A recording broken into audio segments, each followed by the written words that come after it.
Hello students. आज के इस नए वीडियो में हम लोग चैप्टर 3 के पार्ट 2 के बारे में बात करेंगे, जिसमें हम लोग देखेंगे कि प्रीवियस ईयर क्वेश्चंस में कैसे कैसे क्वेश्चन आए हैं। पिछले वीडियो लेक्चर में हमने पार्ट 1 में एक्सपेक्टेड क्वेश्चंस के बारे में बात किए थे, है ना। इस वीडियो में हम लोग देखते हैं PYQs क्या है चैप्टर 3 के। तो चलिए वीडियो को स्टार्ट करते हैं, अपने क्लास को स्टार्ट करते हैं। तो आज का हमारा पहला क्वेश्चन आता है। पहला क्वेश्चन है 1975 भारतीय राजनीति में किसके लिए जाना जाता है। 1975 में भारतीय राजनीति में ऐसा क्या हुआ था, किसके लिए जाना जाता है। तो ऑप्शन देखिए, इस वर्ष आम चुनाव हुए थे यानी जनरल इलेक्शन हुए थे। दूसरा, श्रीमती इंदिरा गांधी प्रधानमंत्री बने थे। तीसरा, गौ देश के अंदर आपातकाल लागू हुआ था। और चौथा, जनता पार्टी की सरकार बनी थी। तो क्या लगता है इसमें ऑप्शन सही होगा गौ। आंसर क्या होगा गौ। देश के अंदर आपातकाल लागू हुआ था। और प्रधानमंत्री कौन थी, तो श्रीमती इंदिरा गांधी उस समय प्रधानमंत्री थी। अगला क्वेश्चन है, भारतीय लोकतंत्र में जनता के असंतोष का मुख्य दशक कौन सा माना जाता है। भारतीय लोकतंत्र में जनता के असंतोष का मुख्य दशक कौन सा माना जाता है, यानी कौन सा ऐसा दशक था जिसमें लोग बहुत ज़्यादा नाखुश थे, यानी खुश नहीं थे। तो 1980 का दशक। 1980 का दशक यानी 1980 का दशक मतलब कहने का मतलब 1971 से लेकर 1980 का जो समय था, ये कि इसे क्या कहते हैं, इसे 80 का दशक कहते हैं। इसमें जनता बहुत नाखुश थी। अगला है, बिहार में संपूर्ण क्रांति का नेतृत्व निम्नलिखित में से किसने किया। संपूर्ण क्रांति, संपूर्ण क्रांति का नारा किसने दिया और इसका किसने नेतृत्व किया, तो जयप्रकाश नारायण ने। किसने किया, जयप्रकाश नारायण। 4 नंबर क्वेश्चन है, भारत में 1977 में हुए आम चुनाव में किस राजनीतिक दल को स्पष्ट बहुमत मिला था। 1977 में जब चुनाव हुआ था उसमें किस दल को बहुमत मिला था 1977 के चुनाव में। तो इसमें हो जाएगा जनता पार्टी। कौन हो जाएगा, जनता पार्टी को। किसको मिला था, जनता पार्टी को बहुमत मिला था। अगला है, चिपको आंदोलन निम्नलिखित में से किससे संबंधित नहीं है। चिपको आंदोलन निम्नलिखित में से किससे संबंधित नहीं है। अंगों के पेड़ काटने की अनुमति से संबंधित नहीं है, आर्थिक शोषण से मुक्ति से संबंधित नहीं है, शराबखोरी के विरुद्ध आवाज से संबंधित नहीं है, कांग्रेस पार्टी के विरोध से यह पर्यावरण संरक्षण से जुड़ा था। यानी यह जो है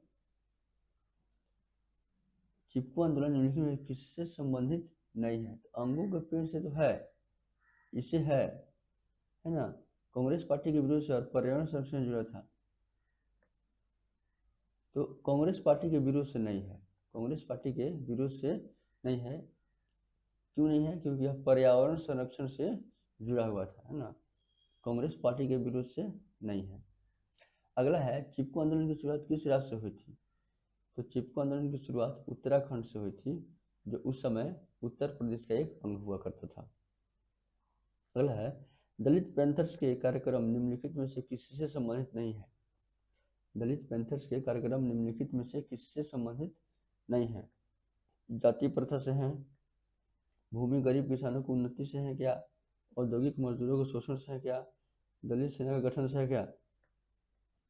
तो दलित पैंथर्स दलित सेना के गठन से नहीं है।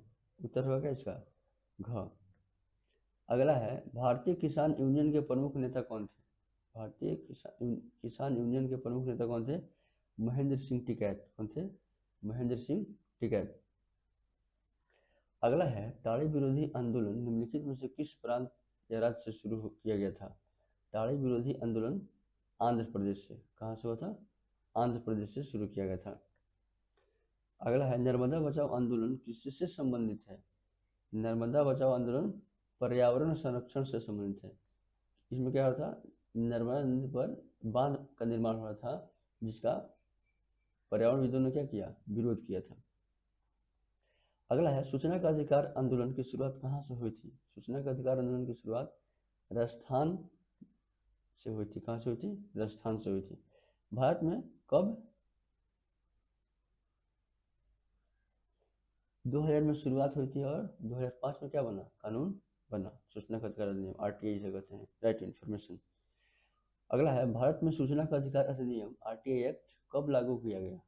तो 2005 में। कब? 2005 में लागू हुआ, है ना। अगला है, नेपाल में सप्तदलीय गठबंधन का मुख्य उद्देश्य क्या था? सप्तदलीय गठबंधन क्या था? नेपाल में लोकतंत्र की स्थापना करना। सप्तदलीय गठबंधन का उद्देश्य क्या था? नेपाल में लोकतंत्र की स्थापना करना। अगला है 14, बोलीविया में जनसंघर्ष का मुख्य कारण क्या था? बोलीविया में जनसंघर्ष का मुख्य कारण क्या था? तो वहाँ की जो सरकार थी, पानी की कीमत में वृद्धि करी, पानी पर अधिक टैक्स लग रहा था और निजी कंपनी को दे दी थी यह काम करने के लिए। पानी की कीमत में वृद्धि का विरोध के कारण, पानी की कीमत में वृद्धि के कारण वहाँ क्या हुआ? जनसंघर्ष हुआ। अगला है, राजनीतिक दल का क्या आशय होता है? यानी राजनीतिक दल किसे कहते हैं? तो सटीक आंसर है, व्यक्तियों के वैसे समूह जो समान राजनीतिक दृष्टिकोण रखते हैं, यानी एक ही उद्देश्य को पूरा करने के लिए संगठित हुए लोगों के समूह को क्या कहते हैं?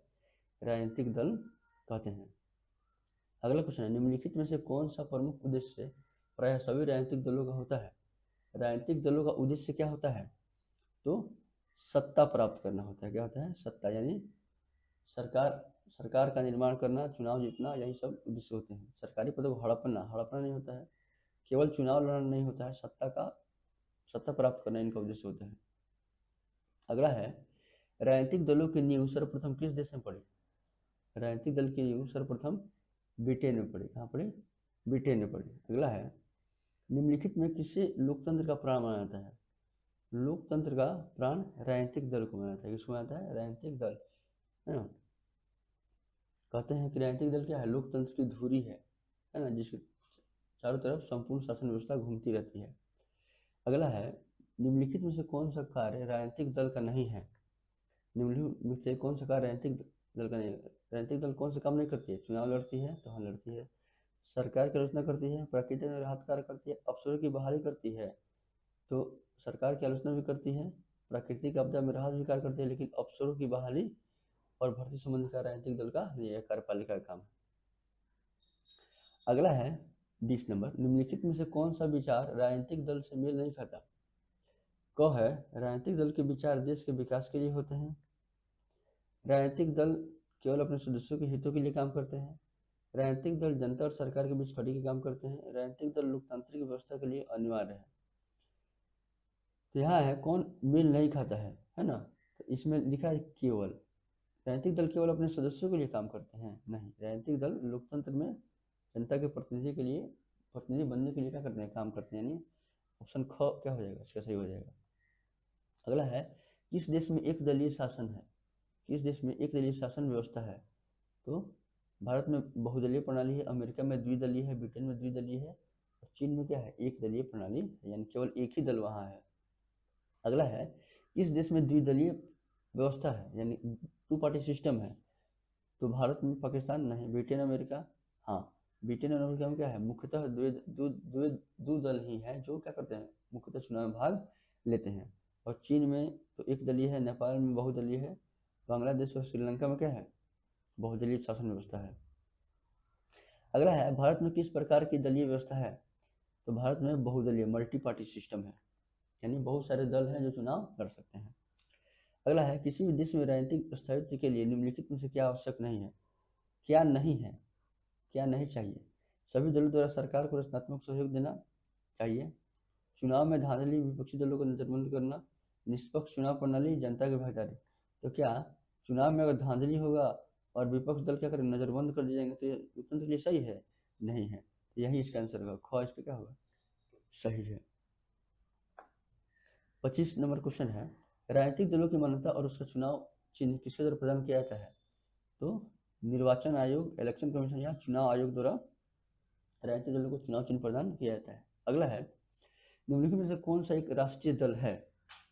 निम्नलिखित में से कौन सा एक राष्ट्रीय दल है? तो राजनीतिक दल 2 प्रकार के होते हैं, राष्ट्रीय राजनीतिक दल और राज्य राजनीतिक दल या क्षेत्रीय राजनीतिक दल। तो इसमें वैसे राजनीतिक दल जिसे राष्ट्रीय मान्यता प्राप्त होती है उसे राष्ट्रीय राजनीतिक दल कहते हैं। उसके लिए बहुत सारी शर्तें होती है जिसको पूरा करना पड़ता है। तो अभी देखिए भारतीय जनता पार्टी क्या है राष्ट्रीय दल है। अगला है जनता दल यूनाइटेड पार्टी का गठन कब हुआ? जनता दल जेडीयू का गठन कब हुआ? तो जेडीयू गठन 1999 में हुआ। कब हुआ? 1999 में हुआ। अगला है बहुजन समाज पार्टी के संस्थापक कौन थे? जो उत्तर प्रदेश में अधिक सक्रिय रहती है बहुजन समाज पार्टी के संस्थापक कौन थे? जिसके संस्थापक थे काशीराम। कौन थे? काशीराम। अगला है भारतीय राष्ट्रीय कांग्रेस की स्थापना कब हुई थी? भारतीय राष्ट्रीय कांग्रेस की स्थापना कब हुई थी? तो 1885 में हुई थी। कहाँ हुई थी? कब हुई थी? 1885 में, मुंबई में। अगला है भारतीय जनता पार्टी की स्थापना कब हुई थी? भारतीय जनता पार्टी की स्थापना 1980 में हुई थी। कब हुई थी? 1980 में हुई थी। भारतीय जनता पार्टी का मुख्य चुनाव चिन्ह क्या है? भारतीय जनता पार्टी ने बीजेपी का मुख्य चुनाव चिन्ह क्या है? तो कमल का फूल है। कौन है? कमल का फूल। हाथ का पंजा किसका है? INC इंडियन नेशनल कांग्रेस का है। तीर किसका है? जनता दल यूनाइटेड जेडीयू का है। और लालटेन किसका है? RJD राष्ट्रीय जनता दल का लालटेन है, जेडीयू का तीर है, और इंडियन नेशनल कांग्रेस का पंजा है, और कमल फूल बीजेपी का, भारतीय जनता पार्टी का। राष्ट्रीय जनता दल, क्वेश्चन आगे आगे, राष्ट्रीय जनता दल का चुनाव चिन्ह क्या है? तो तीर है। क्या है? तीर है। अगला क्वेश्चन है लोक जनशक्ति पार्टी का पूरा नाम, पुराना या मूल चुनाव चिन्ह क्या था? लोक जनशक्ति पार्टी का पुराना चिन्ह क्या था? तो बंगला था। क्या था? बंगला था। तो तीर किसका है जी? तीर है जनता दल यूनाइटेड का। साइकिल किसका है? समाजवादी पार्टी का। किसका है? समाजवादी पार्टी सपा का। और हाथ का पंजा किसका है? INC यानी इंडियन नेशनल कांग्रेस का है। अगला क्वेश्चन है बांग्लादेश कब स्वतंत्र हुआ था? बांग्लादेश 1971 में स्वतंत्र हुआ था। कब हुआ था? 1971 में। अगला है ताड़ी विरोधी आंदोलन की अगुवाई मुख्य रूप से किसने की थी? तो ताड़ी विरोधी आंदोलन में मुख्य रूप से महिलाओं ने बढ़ चढ़कर हिस्सा लिया था। तो लिया था, महिलाओं ने हिस्सा लिया था। अगला क्वेश्चन है चिपको आंदोलन के प्रणेता या मुख्य नेता कौन थे? तो चिपको आंदोलन सुंदरलाल बहुगुणा। कौन थे? सुंदरलाल बहुगुणा। अगली क्वेश्चन है ताड़ी विरोधी आंदोलन आंध्र प्रदेश के किस जिले से शुरू हुआ? तो आंध्र प्रदेश के नेल्लोर से। किस जिले से? आंध्र प्रदेश के नेल्लोर जिले से। अगला क्वेश्चन नर्मदा घाटी परियोजना किन राज्यों से संबंधित है? नर्मदा घाटी यानी जिस राज्य में नर्मदा नदी बहती होगी उस राज्य से इसका संबंध होगा। तो क्या बिहार में बहती है नर्मदा? नहीं। क्या केरल में बहती है? नहीं। क्या पश्चिम बंगाल में नर्मदा नदी बहती है? नहीं। तो गुजरात, महाराष्ट्र और मध्य प्रदेश, यानी नर्मदा नदी गुजरात, महाराष्ट्र और मध्य प्रदेश से प्रभावित होती है, और इससे इन्हीं राज्यों को क्या होता था? प्रभाव पड़ने वाला था। यहाँ की परिस्थितिक तंत्र को प्रभाव पड़ने वाला था। अगला है सूचना के अधिकार का आंदोलन राजस्थान के किस स्थान से प्रारंभ हुआ था? तो भीम तहसील कोटा राजसमंद गांव से प्रारंभ हुआ था ना। अगला क्वेश्चन है दल बदल कानून निम्नलिखित में किस पर लागू होता है? दल बदल कानून किस पर लागू होता है? तो सांसदों और विधायकों पर। क्या है दल बदल कानून? तो जो निर्वाचित सदस्य, निर्वाचित विधायक या सांसद किसी जिस पार्टी से निर्वाचित हुए हैं उस पार्टी को छोड़कर दूसरे पार्टी को ज्वाइन कर लेते हैं तो उन पर क्या होता है? दल बदल कानून लागू होता है। लेकिन कुछ शर्तें भी हैं। अगर 2/3 सदस्य क्या जाएंगे, 2/3 सदस्य अगर दूसरे पार्टी को ज्वाइन करते हैं तो उन पर दल बदल कानून लागू नहीं होता है। अगला है राजनीतिक दल को कानूनी रूप से दल बदल से रोकने के लिए कौन सा संविधान संशोधन किया गया? तो 52वां संविधान संशोधन 1985 में लाया गया, और इसी की तरफ दल बदल कानून अधिनियम लाया गया जिसे सांसदों और विधायकों को रोका जा सके। अगला है भारत में पहली बार गैर कांग्रेसी सरकार केंद्र में कब बनी थी? पहली बार गैर कांग्रेसी सरकार कब बनी थी? 1977 में जनता दल की सरकार बनी थी जिसमें प्रधानमंत्री मोरारजी देसाई बने थे, है ना। यहाँ लिखा है प्रधानमंत्री कौन बने थे? मोरारजी देसाई प्रधानमंत्री बने थे। अगला है संपूर्ण क्रांति का नारा जयप्रकाश नारायण ने किस मैदान से दिया था? यानी कहाँ से जयप्रकाश नारायण ने संपूर्ण क्रांति का नारा दिया था? तो पटना के गांधी मैदान से। कब? 5 जून 1974 को पटना के गांधी मैदान से जयप्रकाश नारायण ने संपूर्ण क्रांति का नारा दिया था। अगला है लोकतंत्र में दबाव समूह का क्या काम होता है? प्रेशर ग्रुप, प्रेशर यानी जो दबाव देता है, किस पर दबाव देता है? सरकार पर दबाव देने का काम करता है, उसे क्या कहते हैं? प्रेशर ग्रुप यानी दबाव समूह कहते हैं। तो चुनाव लड़ना और सरकार बनाना नहीं, यह दबाव समूह का काम नहीं होता है। सरकार की नीतियों को अपने पक्ष में प्रभावित करना, न्यायपालिका पर नियंत्रण नहीं, सेना का संचालन नहीं। तो सरकार की नीतियों, सरकार जो पॉलिसी बनाती है उस पर अपना प्रभाव स्थापित करना दबाव समूह का काम होता है। अगला है, निम्नलिखित में से कौन सा एक दबाव समूह का उदाहरण है? कौन सा एक दबाव समूह का उदाहरण है? व्यापारिक संगठन, all India trade union Congress, भारतीय किसान यूनियन। तो उपयुक्त सभी, यानी तीनों जो है क्या है, प्रेशर ग्रुप है, सरकार पर दबाव डालती है। अगला है, श्रीलंका में संघर्ष मुख्य रूप से किनके बीच है? श्रीलंका में संघर्ष का कारण क्या है? तो सिंगली भाषा और तमिल भाषा बोलने वाले लोगों के बीच क्या है, संघर्ष है ना। अगला है 47 नंबर क्वेश्चन, किसी भी देश में क्षेत्रीय दलों के उदय का मुख्य कारण क्या है? क्षेत्रीय दलों का उदय क्यों होता है? राष्ट्रीय दलों की कमजोरी और क्षेत्रीय आकांक्षाओं की उपेक्षा। हाँ, जब राष्ट्रीय दल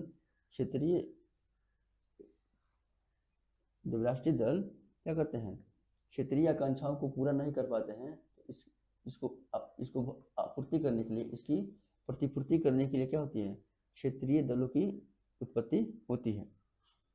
अगला है, स्विट्जरलैंड में किस प्रकार का लोकतंत्र है?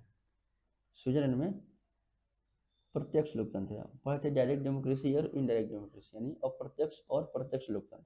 तो बताया गया था आप लोग क्या, कि मात्र दुनिया में एकमात्र देश है जहाँ क्या पाया जाता है, प्रत्यक्ष लोकतंत्र पाया जाता है। क्यों पाया जाता है? क्योंकि यहाँ की जनसंख्या क्या है, पॉपुलेशन बहुत कम है, और डायरेक्ट डेमोक्रेसी वही संभव हो पाता है जहाँ क्या हो, पॉपुलेशन जनसंख्या कम हो। अगला question 49 number, doctor Manmohan Singh की सरकार के समय केंद्र में कौन सा गठबंधन था? तो यूपीए गठबंधन। कौन सा गठबंधन था? यूपीए, यानी यूनाइटेड प्रोग्रेसिव अलायंस, यानी सप्रग, यानी संयुक्त प्रगतिशील गठबंधन, एनडीए, नेशनल डेमोक्रेटिक अलायंस। तो अभी जो बीजेपी जिसके साथ रहेगी, बीजेपी और उसके संबंधित पार्टियों क्या कहते हैं, एनडीए कहते हैं, और कांग्रेस और उसके अलायंस को, गठबंधन के पार्टियों को क्या कहते हैं, यूपीए गठबंधन कहते हैं। अगला है, जनता पार्टी के शासनकाल में भारत के प्रधानमंत्री कौन बने थे? जनता पार्टी के शासनकाल में प्रधानमंत्री कौन बने थे? अभी देखें हम क्या, मोरारजी देसाई बने थे। कौन बने थे? मोरारजी देसाई बने थे। तो ये था हमारा आज का 50 क्वेश्चंस, जो क्या थे, QIQs हैं, यानी इस प्रकार के क्वेश्चन हमारे एग्जाम में पूछा जाता है। तो जो बच्चे 27 बोर्ड का तैयारी कर रहे हैं, वे बच्चे इस वीडियो को ध्यान से देखें और अपने दोस्तों के साथ भी शेयर कीजिए, ताकि आपके दोस्त भी क्या करें, इस वीडियो का लाभ ले सकें। अगर आप इस चैनल पर नए हैं तो चैनल को सब्सक्राइब कीजिए, वीडियो को लाइक कीजिए और अपने दोस्तों के साथ शेयर कीजिए। फिर से मिलेंगे नेक्स्ट क्लास में, तब तक के लिए धन्यवाद।